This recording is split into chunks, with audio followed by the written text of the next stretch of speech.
of sustainability and ecology, which at one level confronts aspects of politics, of limits, of materials and resources. It also confronts issues of new conditions in architecture which might merge with technology and form. Ken and his office in Malaysia, I think, are at the forefront of all of this. Ken studied for his diploma in the AA in London in 1971 and finished. And if you know much about the AA history, you'll know that he was a contemporary of Rem Koolhaas and Piers Goff and many other sort of luminaries at the time, coming before Peter Wilson Zaha, for instance, who I think graduated around 76 or 7. The 70s, the late 60s, and the entirety of the 70s at the AA, of course, was, and will go down in history as kind of an amazing time in architecture school. And it remains forever kind of a model of energy and commitment. And however the convergence of people and forces came to be there, I think we all like to know how that happened. Ken went to Cambridge to study there, and he took a PhD and asking questions, in fact, that he's still asking today about conditions of ecology and the city, form, structure, tectonics, and so forth. His partner is T.R. Hamza, and they work together. Ken is Chinese by race and Malay by passport, and their office is around 50 people at the moment, clearly suggesting that even with the kind of quote-unquote crisis which is going on in the Asian situation, to sustain an office with 50 people at that time means that there's still a compelling amount and type of work going on. I think that the work will speak for itself, and that you'll be impressed, I think, with the amount of technical knowledge and technical research and the precision that kind of goes into this work. And I'll let Ken take over. So please welcome Yeang. Good, thank you.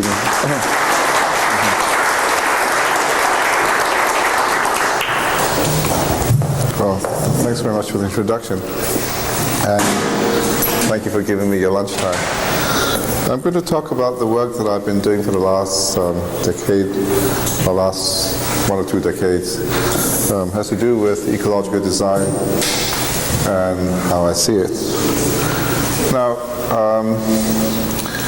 I have to work in a nation environment where all projects are fast-tracked, where you were given maybe a week, a couple of weeks to design a project. We don't have the luxury of time that a British client may have, a British architect may have, or a Japanese or a European architect. So all the work that we do are, if you like, research on the run. And so I needed a method of work that enabled me to experiment and develop new ideas and develop theory at the same time. And so I call this method of work rapid prototyping. So I thought I'd better talk about it a little bit to explain where I work. Now, in the, sorry, could somebody sort of focus this?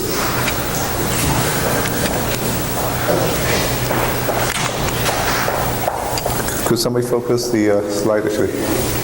Yeah, fine. Now, in a normal process, you would, if you have an idea or a proposition, you would make a prototype of it, and you would test it, and you refine it, and you repeat this process until you get the final product, which you let go into the marketplace. But we're not able to do this. We don't have the luxury of time. So this was a method I have in which, from the proposition, we would do risk-evaluated design assumptions. That means you have to be, fairly certain that the experiment that we intend to do, the prototype we intend to develop, will not fail or will not make sure that I get sued. And then we would simulate and do some other modeling and refine it very quickly before we produce a prototype, which gets built.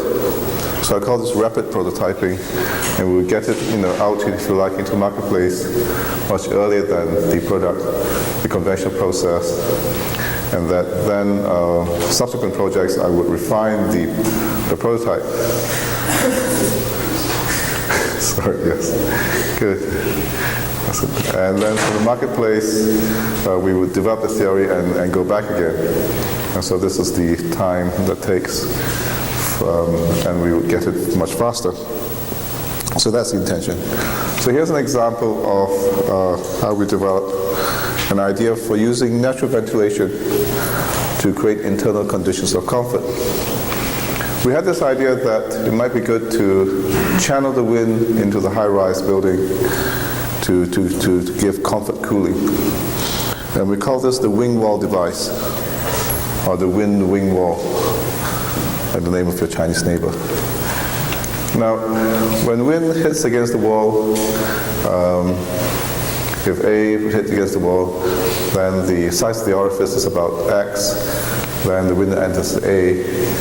But most times you'll find that the wind hits a surface of your building at an incline, because it's not always straight on, and then the wind enters as B, which is a little bit smaller than A.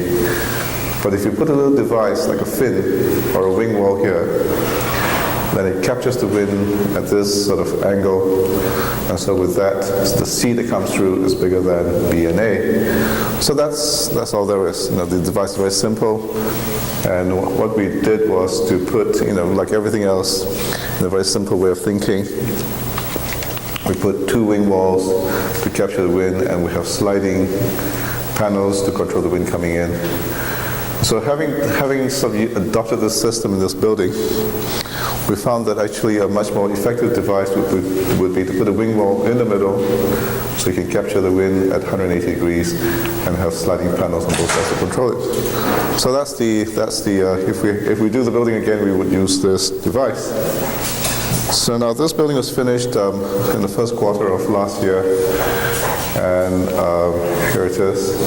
This is actually a building by somebody else at the background, and this is the wing wall that goes up. Now, this is the site plan, and this slide is really looking at the building from this side, and this is the wind rows for the location, and the wind comes mostly from the northeast and southeast, southwest and south.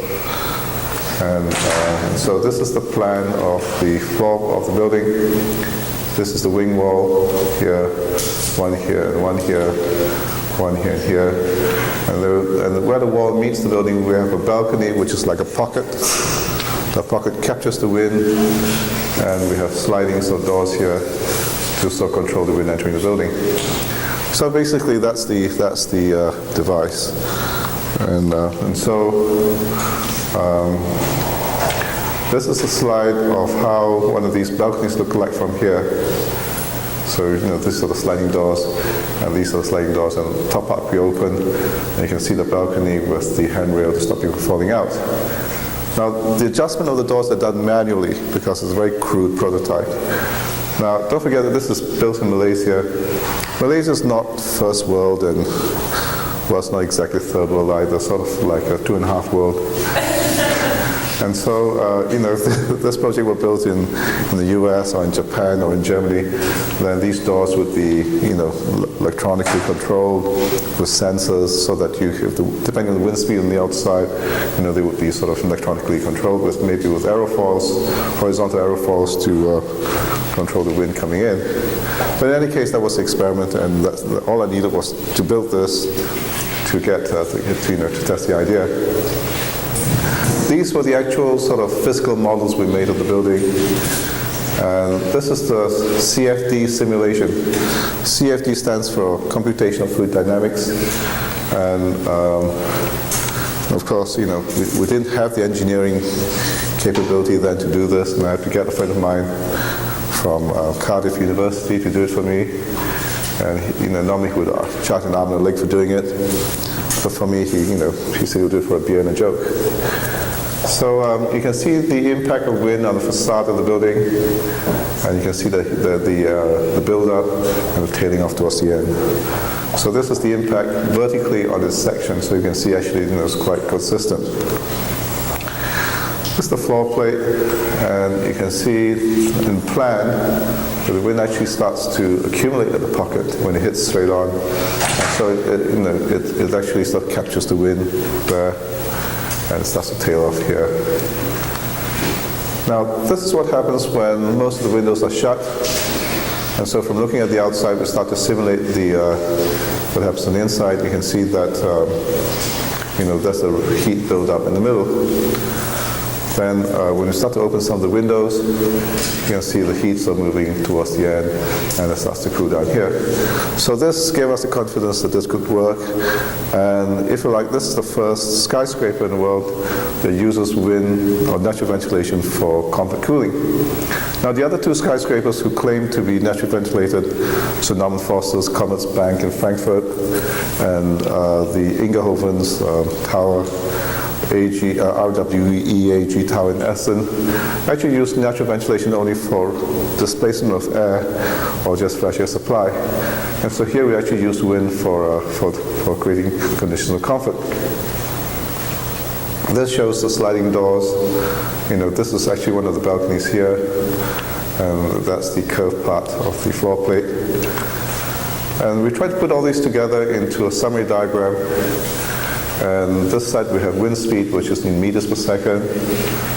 And this is the percentage of window that's open from 0% to 100%.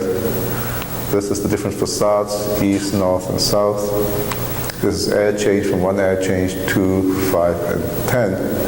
So for instance, let's say on that particular day, when the wind speed is 6 meters per second, and the north elevation is open about 30%, to get an air change of 5 air change per hour. This is, if you like, a guide for the users of the floor to open and shut windows to get the air change to create the comfort they want. Of course, this will vary from floor to floor and will depend on the wind speed for the day and also the elevation in question. And so, in effect, we're going to have a weather station in the building to give them this information. But at this stage, the thing to understand is that ecological design, or low energy design using natural wind and the natural environment, becomes an issue of lifestyle. Because wind isn't consistent, nature's not consistent, so we don't always get wind coming from the same direction. And so if you have a naturally ventilated office, then once in a while you have to go out and adjust the windows, and this disrupts your work. But if you want a consistent environment, then you have to have maybe a room like this where the lighting is consistent, the temperature is consistent, the humidity is consistent, the air change is consistent, but it's a higher energy building. And so whether to accept a totally consistent environment or accept an inconsistent environment becomes a lifestyle issue. Now, this was some daylight study simulation, and this is the sunshade. Well, what this tells you is that my shading is not enough, and I really should bring it down a little bit more. And for certain parts of the building, I should have some vertical fins as well. That's looking at the building from the front, and this is the wing walls. These are the balconies going all the way down. And this is the detail of the roof, or the top floor of the roof here. And this is the entrance canopy at the ground floor. And this is just a plan of the canopy showing the joints of glass. So that was the wing wall prototype, and that's how we got it built quickly. We had about, I think, 6 weeks to design the building, and once it was accepted by the client, we virtually went straight ahead with the 1:100 drawings and was on site within another 6 months. Now, the next idea we had was to try and bring vegetation into building. You see, ecological design has to do with balancing the ecosystem. Because if you look at a building like this, then a building is nothing more than a high concentration of inorganic mass. In fact, the only thing organic in this building is you and me. And so what we need to do is to bring organic mass into the built environment as much as possible. I gave this lecture at the Architectural League in New York some time ago. So I had Drawing Manhattan, And so my conception was that there were essentially three ways to put vegetation building. They juxtapose it, and also you put it all in one spot, like in Central Park, or you plonk it in one sort of big atrium, or you sprinkle it in terms of little patchy bits, like, terraces. Or like London, you have a series of squares, Tavistock Square, Bedford Square, Russell Square, so little squares. Or you spiral it and intertwine it with the building, or with the city, with fingers coming in. So in this way, this is the much preferred arrangement because it engenders species migration and enables a much more stable ecosystem. These are some drawings I did for the same in Hong Kong, where this is juxtaposition, this is intermixing with squares, and this is just fingers coming into the city. And so the idea was to try and get the planting spiraling up the building, and flower boxes with sprinklers, which feed by gravity water and fertilizer into the plants, so the building becomes like a living organism. Another experiment was to use trellises with planting boxes stepping up. And this was a building we did in 1985, which was, which had this sort of system, which wasn't totally satisfactory. But at that time, we just did that for the IBM building. And then in 1992, we had the chance again to redo this, and so this time we had a much more confident series of terraces stepping up, and we mounted the planting from the ground. The relationship with the ground is very important, try and make it continuous with the landscape. And so this is about 36, 37 degrees. Beyond that, we were told that the rain would wash the turf and the vegetation away. This is the auditorium floor. The classrooms are in here, so we use the turf and the soil as insulation. These are the sky cots. So each floor has, if you like, an atrium of about 3 floors. These are the executive floors, and this thing sticking out is a gymnasium. And the client ran out of money, so we couldn't put the photovoltaics on top. So that was pretty empty. And this roof-looking thing here is the swimming pool sticking out. We wanted to use the core as solar buffers, so they were on the east and west sides. That's the theory anyway. And so this is the elevator core. The main staircase is enclosed, and the escape stair is open because you only use it when you want to escape anyway. And that's the that's the elevator. Now this is the sun path, and ideally, we should put the core on the west side, which is on this side, so that we get protected from the sun. But this is really the best view, so we put the core on the east side and compensated by deeper sunshades. I mean, this is to say that bioclimatic design is really, there are no hard and fast rules. Once you accept the fact that there are no hard and fast rules, and that you can always adapt and change, then you don't get intimidated by those building scientists who tell you got to do this and this, otherwise your building's not right. So you have to be, you have to, this whole series of compromises, in cultural design. Now, with a high-rise, a skyscraper. But don't forget, I learned skyscraper design on the run because nobody would teach me how to design skyscrapers. In fact, most schools of architecture don't, especially in England, don't teach students how to design skyscrapers because they see them as evil objects. But I tell people that, whether you like it or not, it's a building form that will not go away overnight unless there's something else, to replace it, and there's nothing else to replace it. So, I mean, if it's a dirty job, then hell, somebody else to do it. Then we might as well do it, in a more humane, ecological way. And of course, the skyscrapers, the building type was invented by you Americans, and most of the American firms which had expertise will not give it away. So, I made a lot of mistakes with my first few skyscrapers, and luckily I wasn't sued. But, I had to learn this, on the run.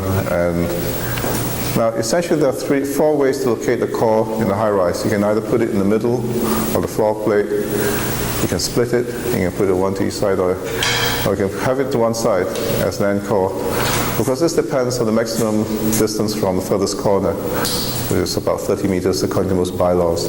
Or you can have an atrium in the middle and put the cores there. But I contend that these three configurations are best, because now for the building that you saw earlier on, north is here, and this is the building that is built with a core on the east side. And we said, what happens if we designed it with a core in the middle and a core on the north side? So we took an index which is called OTTV. OTTV stands for Overall Thermal Transmission Value. It's a little formula for calculating the energy performance of the building. It's not a very good formula. It's very easy to cheat. But by repeating on the same building, the cheating cancels itself out. So now, this is the building that's built with 43.3 watts per square meter. We calculate for all the facades. With the cores in the middle, it is at 47.5, and this 47.6. So this is the lowest. Now, what this diagram informs us is that by shaping the building and locating the elements in the right position, in appropriate positions, you start with a passive low-energy building in the first place. That means any active systems you put in, the electromechanical systems, as active systems you put in, will enhance this low-energy performance. Otherwise, the active systems you put in later on may have to correct some of the mistakes you make in the first place, which then makes total nonsense of doing a low-energy building. And so, what we can learn from this is that we should always start with passive design, optimize all the passive design opportunities by building configuration. This is a picture of building under construction, and that's piles of earth, so still there. And this is a floor plate that shows the structural system. I show this because this is how I cut out some of the floors.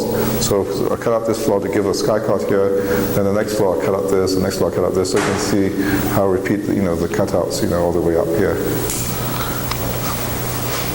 And I told the tendency for people to move into the floor, when people move into the floor, is to partition all the executive offices in the periphery, because all the big knobs would want to have an office with a view, a private room, and all the the secretaries and the clerks are stuck in a dingy middle section of the office. So I told them to reverse this, and to put the executives in the middle, and put all the people on the outside, and if you really have to, put some on one end. And so in this way, by giving them full height glass, then it's a win-win situation. Everybody gets access to an open window, gets access to natural sunlight, and gets a view out. So in fact, Frank Duffy, who's an expert on space planning, tells me this is the first time it's never done in the world, although the idea has been around for a long time. So here's the detail of the sky cots with the terraces. That's the view of the core, again, and the escape stair. And this was a drawing I did to annoy my friends from Hong Kong, to show what happens if I build a 60-story version of it in Hong Kong. Some case studies. That's a recent building I did for a site in Singapore.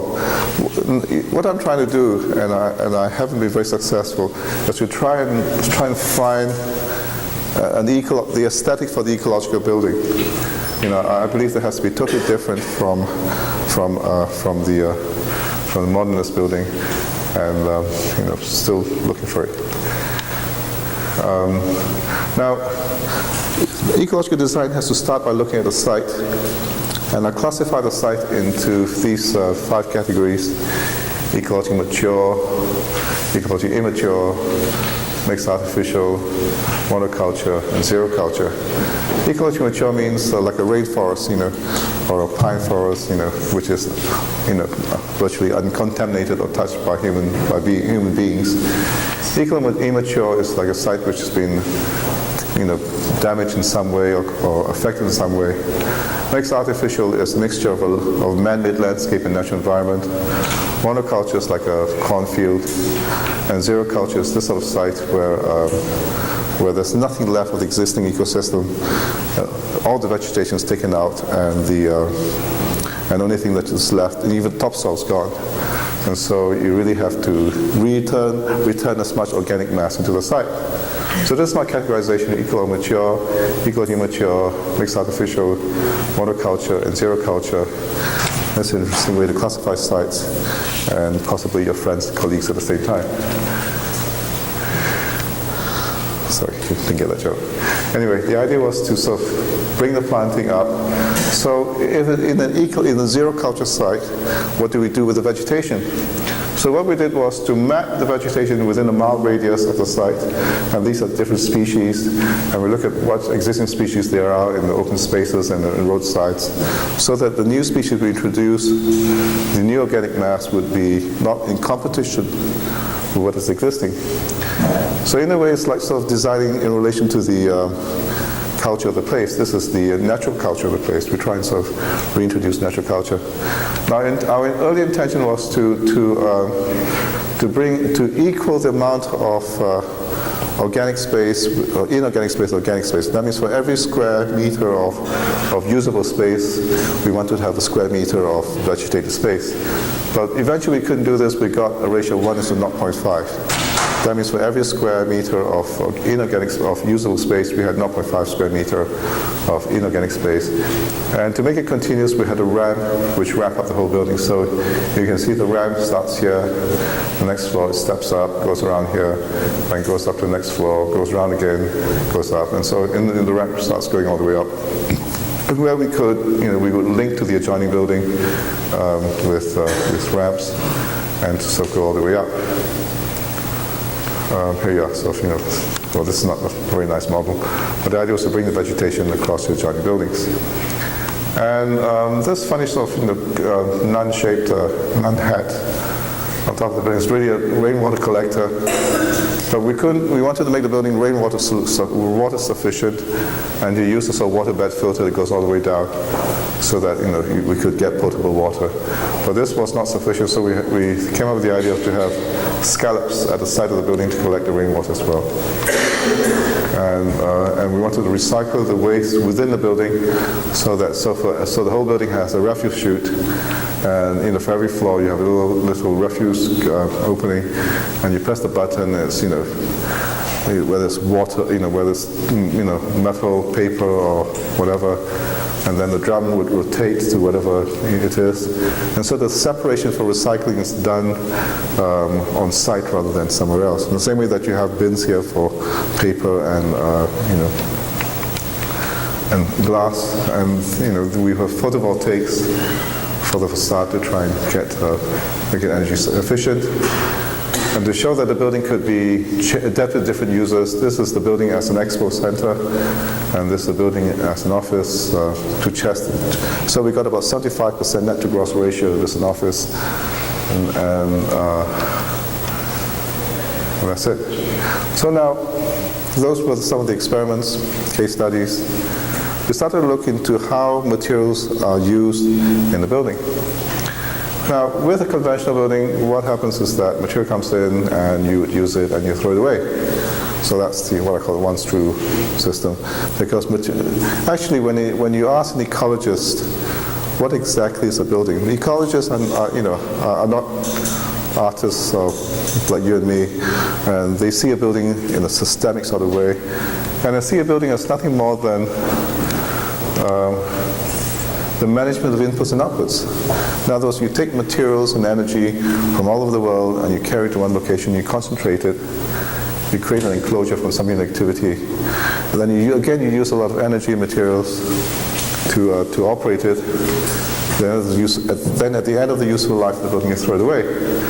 So what a lot of architects and city authorities try and do is to try and recycle as much of the material within the built environment, to try to close the circuit as much as possible. But of course, at the same time, you can also use the assimilative capability of nature to absorb some of the waste. And of course, eventually, what we have is probably a combination system of internal recycling and external recycling.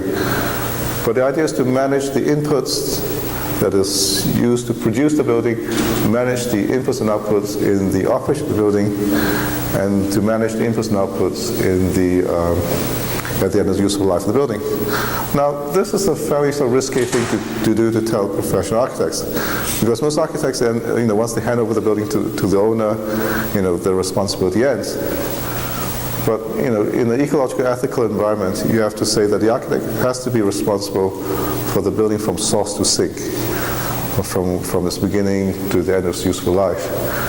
But that's really maybe asking too much from architects.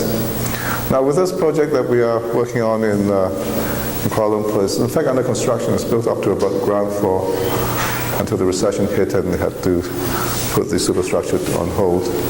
We wanted to evaluate what is the embodied energy in putting up this building. And so we're working with an expert, his name is Nigel Howard, who's now head of BRE in England. He did the quantities from the building and estimated for the different components that he calculated the primary embodied energy and the delivered embodied energy. There are differences in these two figures. Primary is the more accurate figure and is 11.1 gigajoules per square meter. So in other words, to produce this building, you use 11.1 gigajoules of fossil fuels to produce this building. And is able to calculate the carbon dioxide that is discharged as a result of the creation of this building. It's 1,971 kilograms of carbon dioxide per square meter. So that's the impact of the building. Nigel, from his studies, tells me that it should be between 8 to 13 gigajoules per square meter for an office building.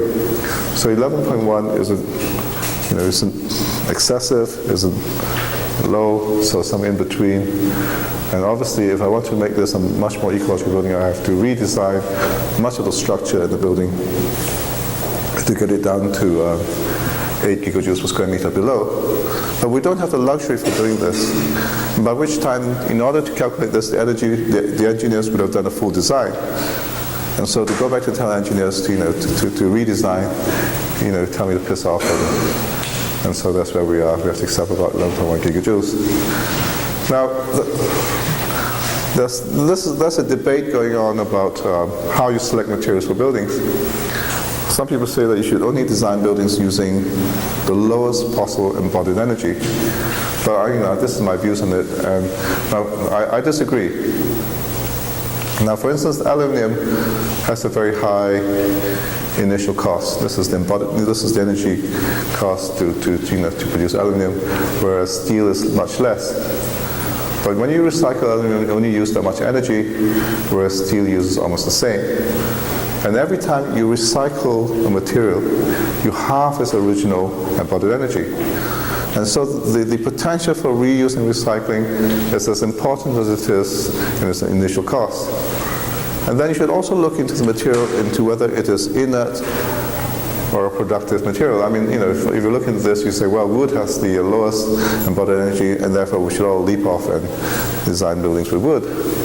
But don't forget that wood, comes from trees, and trees are productive, things, and it absorbs carbon dioxide and produces oxygen. So it contributes productively towards the environment, whereas, aluminum, steel, and glass does not.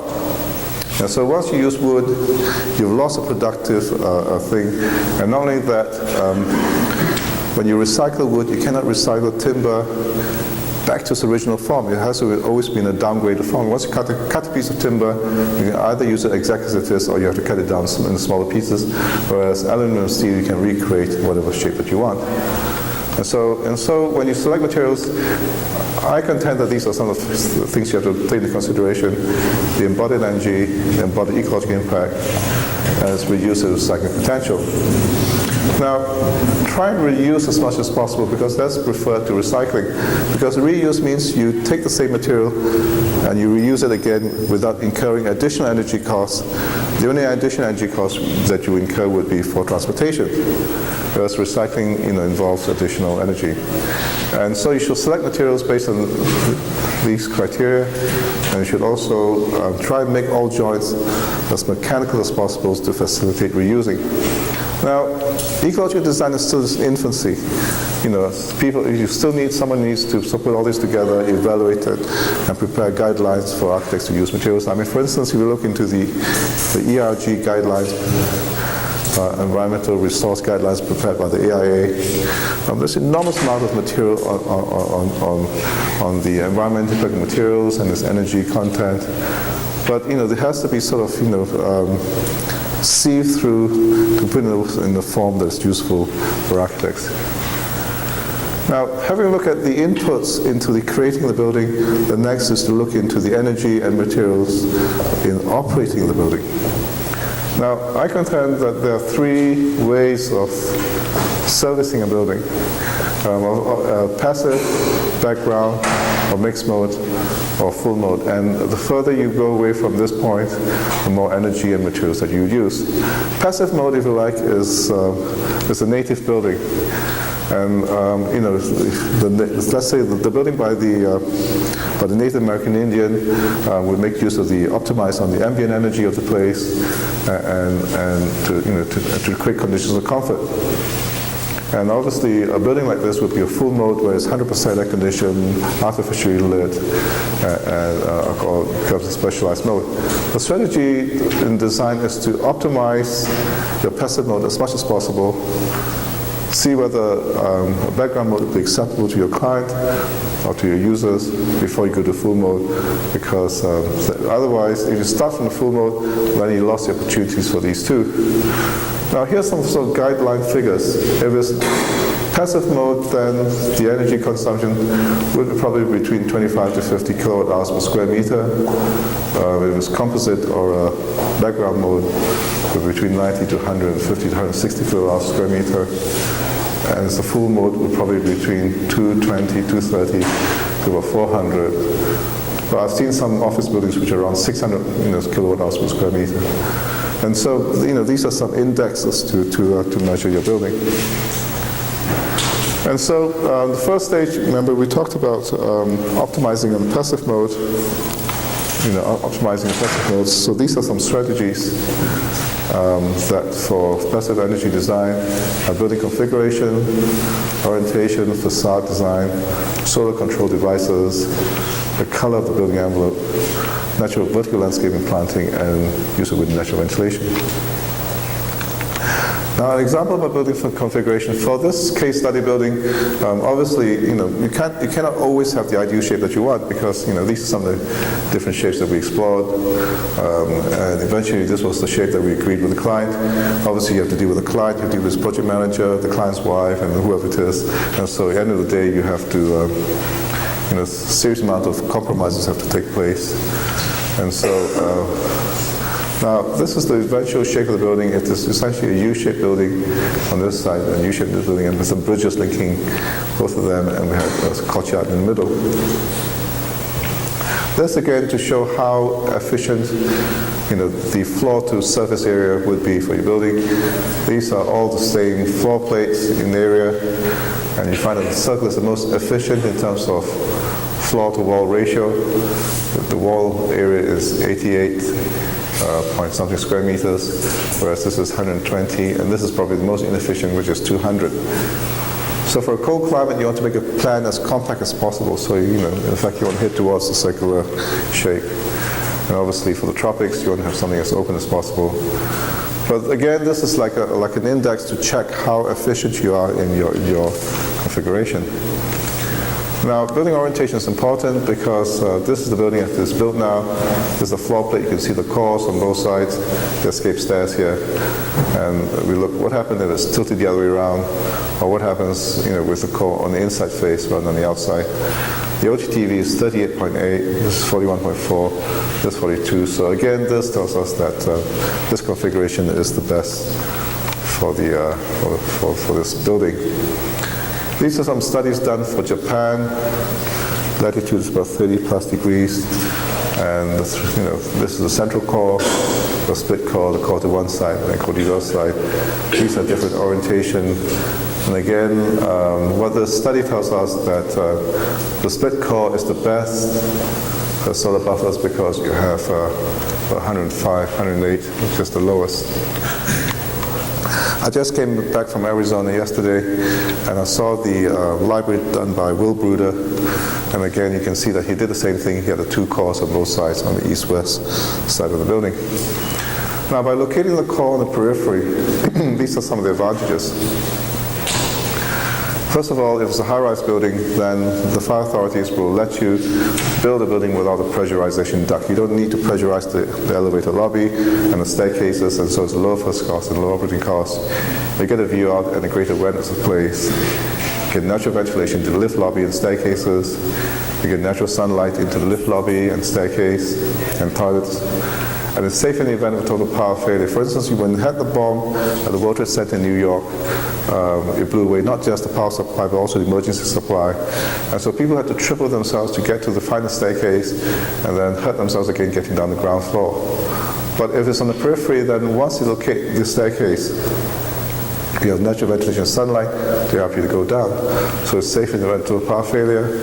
And as you can see in this diagram, you can use the core for solar bluff effect. And of course, for facade design,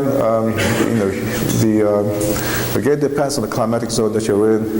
If you're in a temperate zone, like here in Los Angeles, then the ratio of glass to solid area is very important. And from studies that have been shown that if you're using single glazing clear glass, then it should be not more than 35 to 40% ratio between solid glass to solid surfaces. This is an experiment to devise, if you like, an idiot-proof method for designing sunshades for my staff. Because the building is irregular in shape, we divided the environment into 8 segments. So each of the segments we had a standard sunshade design. And these are some commercial evaluations we did for the client. We showed with sunshade it would cost $6.3 million. Without sunshade, air conditioning cost goes up, so it's about a little bit more, 5% more. This is the operating cost, which costs more than with sunshade. OTT was 85 and it's 42. And you can see the sunshade tapers as it heads towards the north face of the building. And of course, the color is important. And recently, I've just told that there's a trend in the US to convert all your roofs to light-colored roofs from black to white-colored roofs because it lowers the ambient temperature. So you want to make a building as light as possible. And also, and landscaping can be used to lower the ambient temperature. Some of the studies done, for instance, by the Lawrence Berkeley Laboratory in San Francisco indicate that a 10% increase in vegetation area can lower the ambient temperature by 1 or 2 degrees. And so the other thing you have to consider is that the surface of the ambient of the ground planes are extremely important.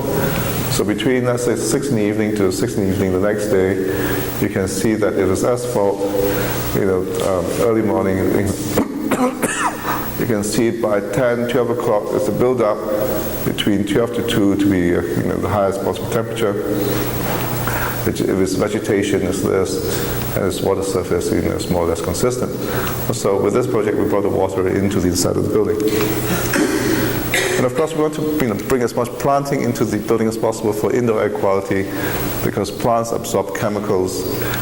These are some studies done by Wolverton, who used to work for NASA. This is our analysis of his studies. He tells us that paints, people, chairs, bringing chemicals into the building. He calls them, they're called VOCs, the volatile organic compounds, formaldehyde, and people, with aftershave lotion and perfumes and soaps, And he says that certain plants absorb these chemicals: bamboo, palm, peace lily, English ivy. And in fact, not enough research has been done in this area. A lot of Germans are now doing work on this in Cologne.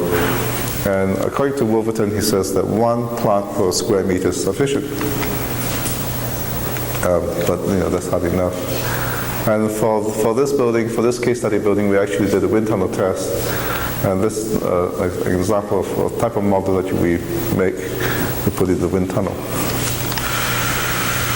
Some other experiments,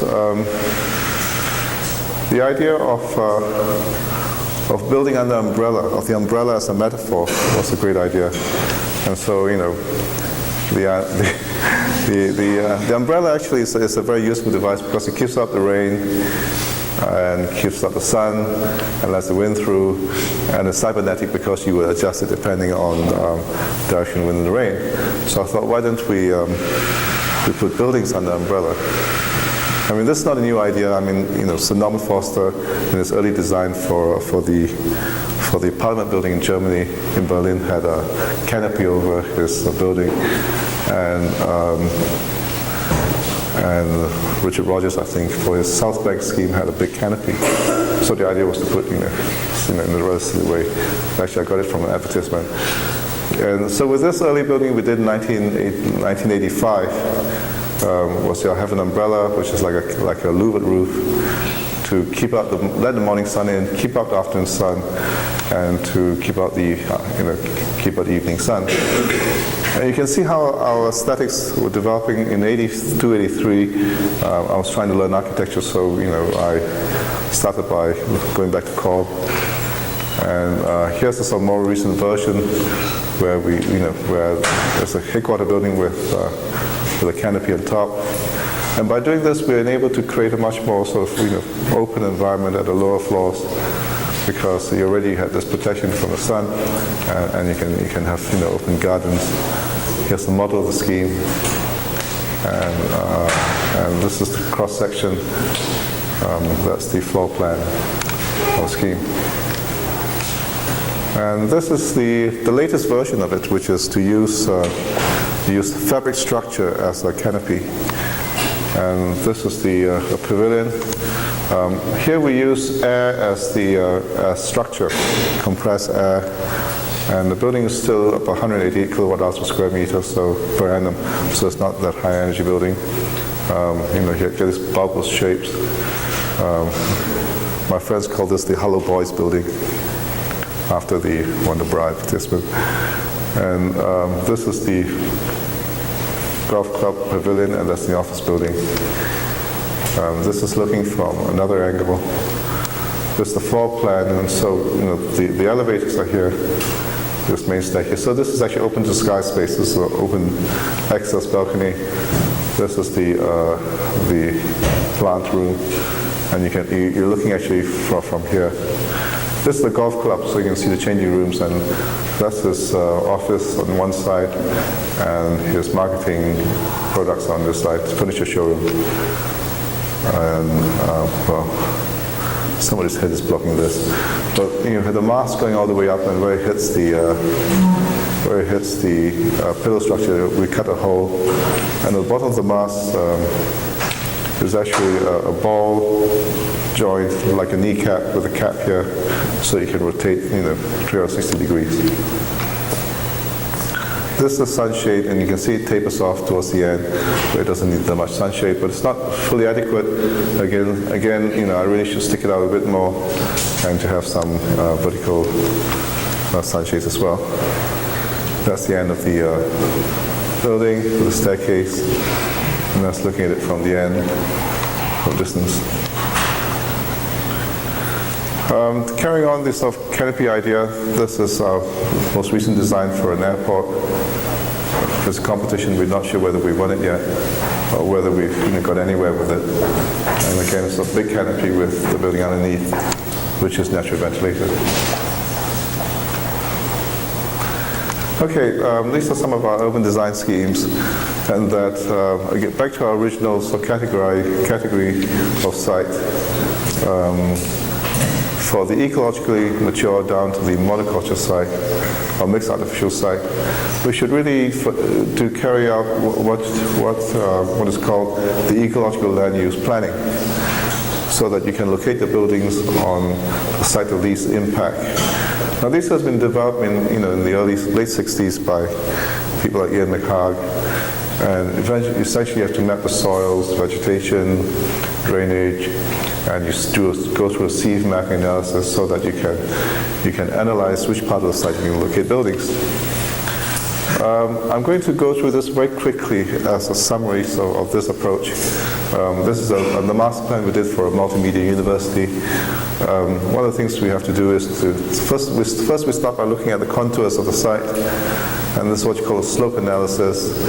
The yellow parts are the shallow, the flattest parts of the site, the dark brown are the steepest, and so this tells us that where to locate buildings, where to locate the playing fields, so that if you locate buildings on the dark brown, you're prone to erosion and the foundations will be expensive. This is looking at the natural drainage of the site. This is a ridge, and most of the water will fall down and flow into natural drainage channels. And these are the spots where we should not enter the site because they're prone to flooding, and we certainly try not to locate buildings along these areas. So, I mean, in a very quick way, I've summarized everything in this, without showing off too many of these drawings, into a single sheet, which is called Land Suitable for Development. That means this becomes a guide for master planning. That means we can locate buildings on the light yellow areas with care on the darker yellow and the red, but certainly not on the brown. And this is the eventual master plan showing, for instance, the playing fields located down here, and this follows the general sort of shape like this down here. That's the road network, and this is details on the buildings, the Faculty of Multimedia Arts and Science. Now the large building. This is a project we did in Japan. The Japanese were planning the Expo 2005 in a site in Nagoya, and they were intending to destroy the 150 hectares. And this is the existing site. So you can see it's a sort of pristine, beautiful environment. You can imagine sort of tearing all this down and having 2 million people trample over it over a period of 5 months. So we suggested that rather than build horizontally, we did a sort of horizontal scheme, and suggested the whole building be concentrated on a smaller footprint and go upwards. Now this is really a gesture. They're not likely to build it. But but this site is not a primeval site. It's a site that's been already destroyed, but through a process of ecological succession has grown to become a mature ecosystem. But still, I mean, it is a beautiful site, and we suggested instead to put up a building of 600 meters and to divide it into 12-meter segments, so that each of the countries could put in their own 3-story pavilions within a segment. And the idea was to have a spiraling mass rapid transit system that goes all the way up, in addition to the elevators, and to have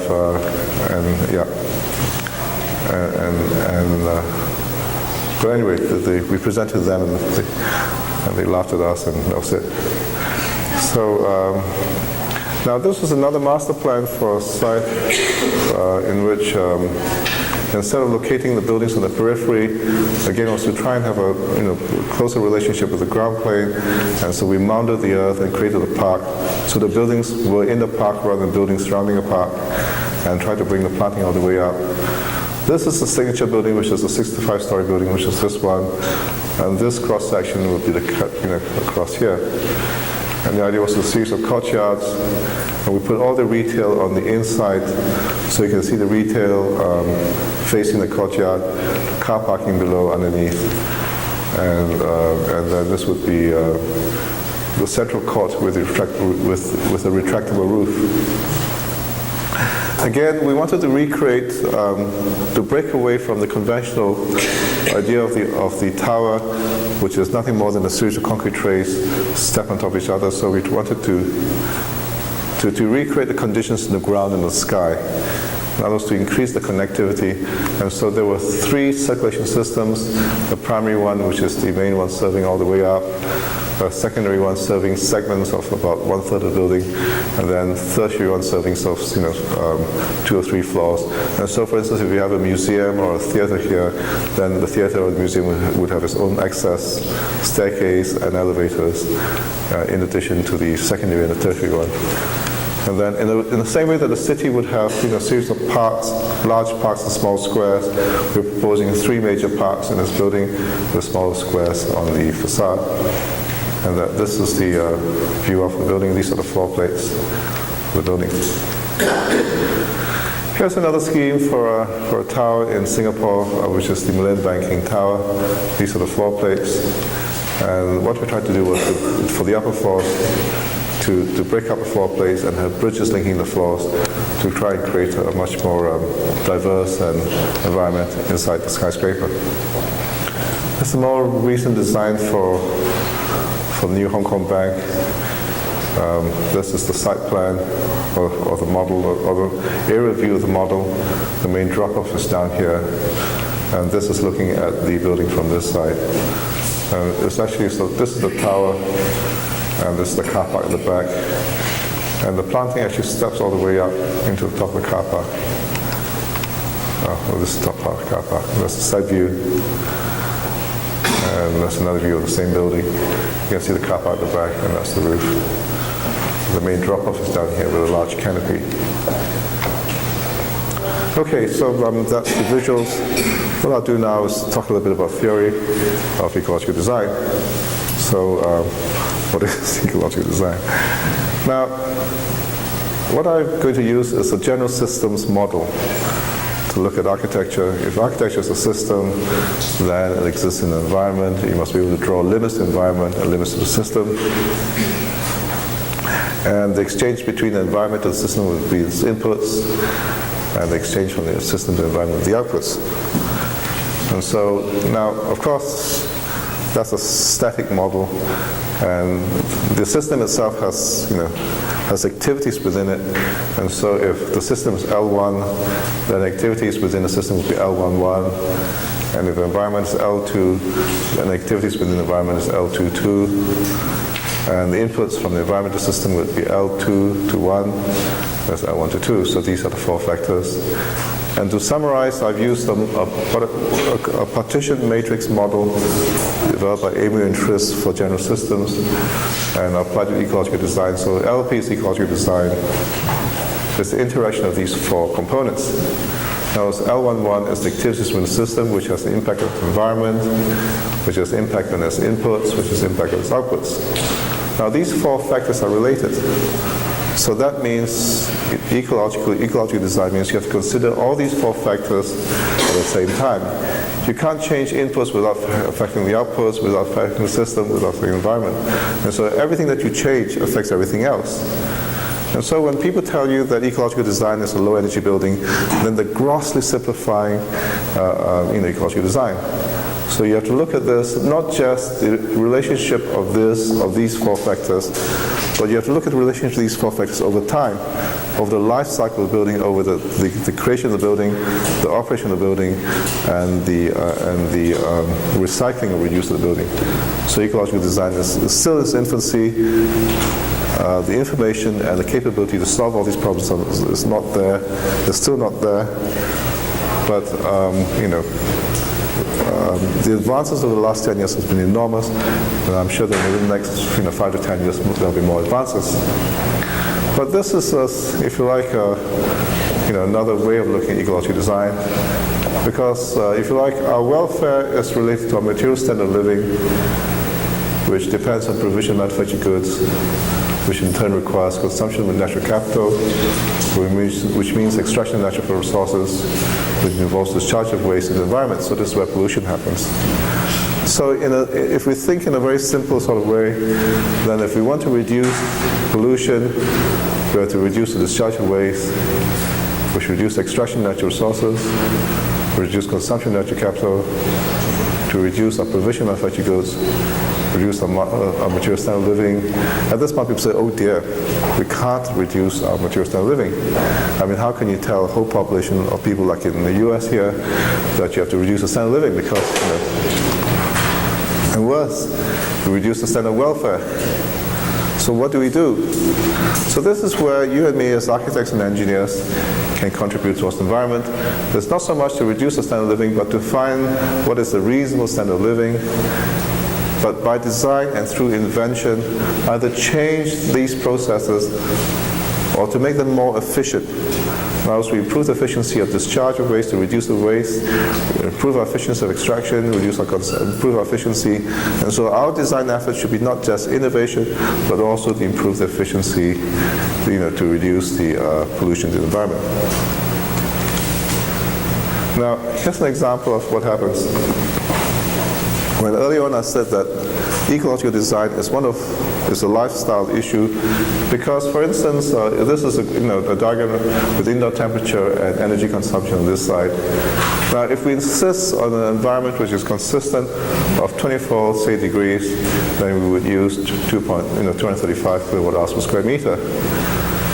Now, if we prepare to accept a lower temperature, for instance, our lifestyle, and I've just learned recently that a company in California, in San Francisco, was able to reduce its heating air conditioning load by telling all its employees to come to work without ties. So by changing the way you dress and your lifestyle, and for instance, if you accept a little higher temperature, your comfort zone gets modified, then your energy consumption is 200 kilowatt hours per square meter. So per annum. So it's one of choice. You have to educate yourselves, to educate your people, educate your client to accept a much lower environment, a much more low energy environment. Now, I've done this little diagram in a nutshell to show the difference between the approach by other architects, the bioclimatic approach, which is a sort of like a subset of the ecological approach, and eco approach here to show the different ways of looking at the criteria for design. Now, when I show this diagram, a lot of architects get very angry with me. They think I'm trying to attack them. But it's really just to differentiate what we do with what they do. For instance, with facade, there can be other influences. Whereas for the bioclimatic, it's climate, responsive, and as ecological as the environment. Or the site ecology, it is unimportant. It's important and it's critical. So in a nutshell, this summarizes the differences between ours and others. Thank you.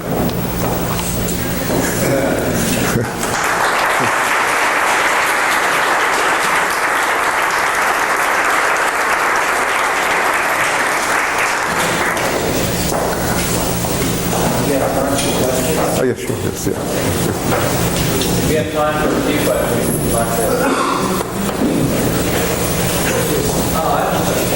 Yes, sir. Given the size of your project are extremely successful, you are also self-funding, the scale is really huge. Is there a cut-off point where the ecological approach becomes inefficient in small scale projects?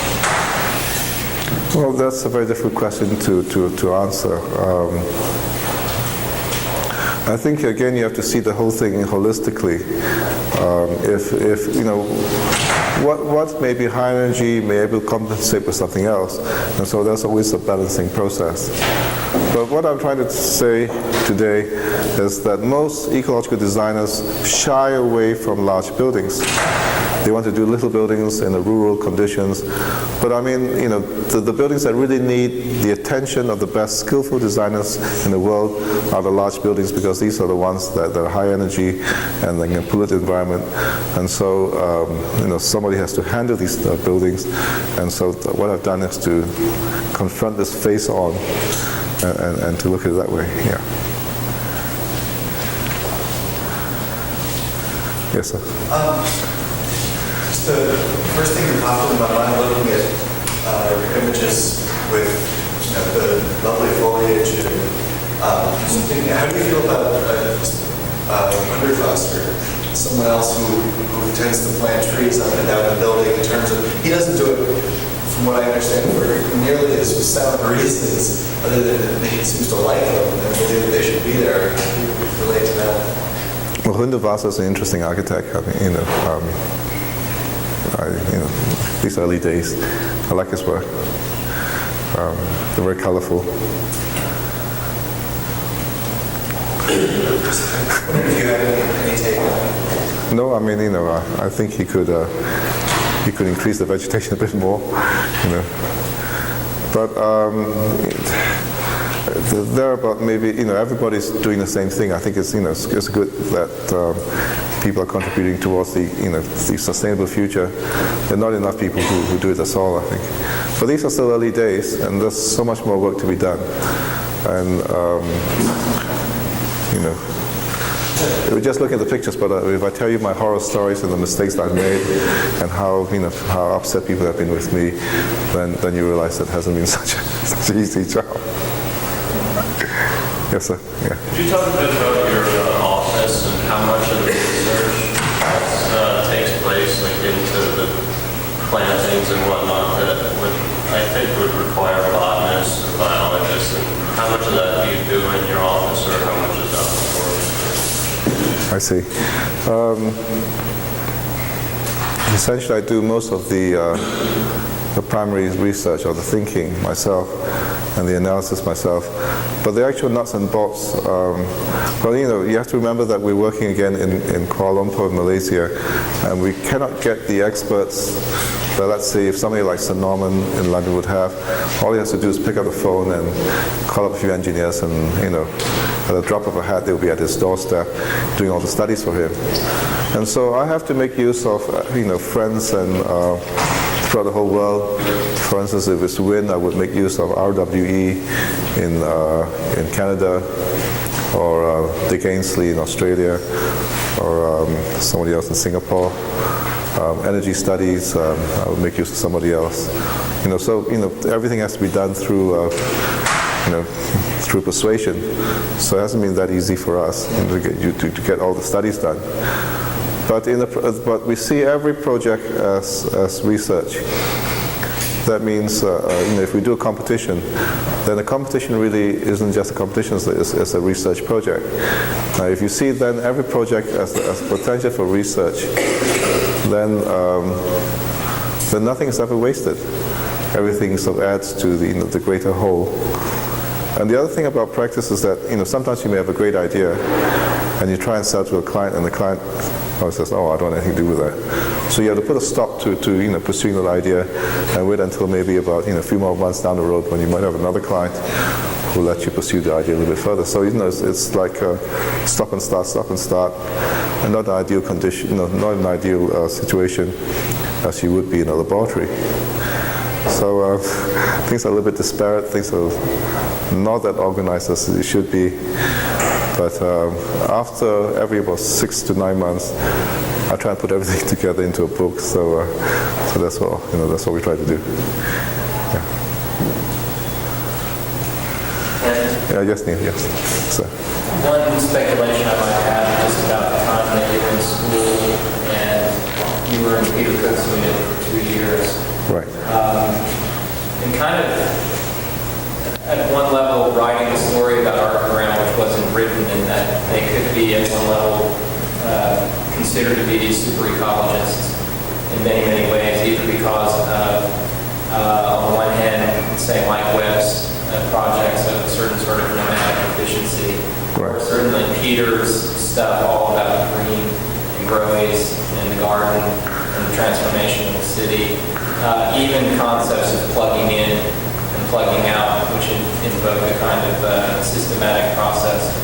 Would you say that any of your interests grew out of some relation to that work, or is it more out of a kind of sense of the soul and the spirit of life itself? You mean the influence of the Archigram group and people like Peter and Mike Webb? Well, yes. I mean, Peter and I were in Japan, I think, a few years ago, and both of us had projects which he calls, we had both buildings with veggies on it, with vegetation on the building. And so, I mean, Peter's been a great influence in my life. But around the mid-90s or early 90s, Alan Balfour was head of the AA, and he criticized one of my projects, and he said I should really drop the archigram influence, and of course it's influencing my work too much, and I should get away from the archigram aesthetic. And so that's what I've been trying to do ever since. But